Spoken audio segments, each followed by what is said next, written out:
So I'm in Lviv, in the Unbroken Rehabilitation Center. It's the rehabilitation center for the whole of Ukraine, so a very, very important place. And it's crammed with casualties, with people who've been bombed and missiled during this frightful war.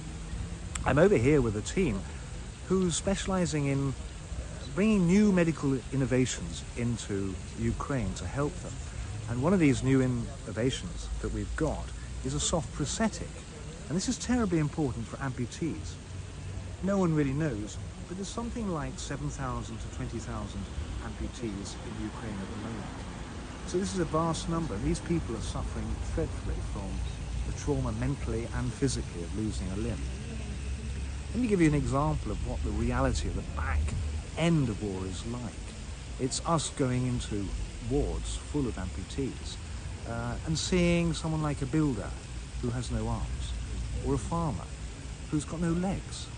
Absolutely dreadful injuries. And the other day we were with a young man, an ex-Special Forces soldier, deaf in one ear, with the most terrible scarring throughout his face and his body from some terrible explosion. And beside him was his girlfriend, probably about 21 or 22, with big, wide, innocent eyes. And she's looking at him, at Dima. And Dima has no hands. Can you imagine having no hands? This means that Dima, as an amputee, he can't eat by himself, he can't turn the pages of a book, use his mobile, he can do nothing, he can't even go to the toilet on his own. So Dima refitted with this new soft prosthetic, and the great thing with these new prosthetics is they can be fitted within 48 hours of an amputation. This is incredibly fast, because normally for a prosthetic you're waiting 3 to 4 months.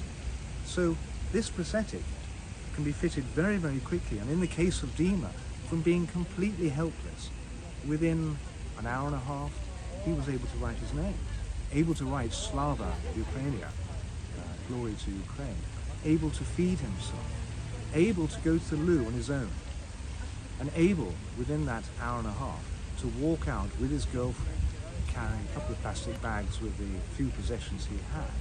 We'd taken him from being a scrap of a man, that horrible term, a scrap of a man, to someone with hope. So, in introducing these new prosthetics, I think we're doing a great deal of good to Ukraine. And we hope to be able to continue to bring new medical innovations and ideas and know-how here to a country that needs rebuilding. And of course you can't rebuild a country without rebuilding the people themselves. And these are people who are really suffering, not just with physical problems, but of course the trauma of war, PTSD. So this is a country that needs help and rebuilding right now. The war may be on, but the rebuilding needs to start now.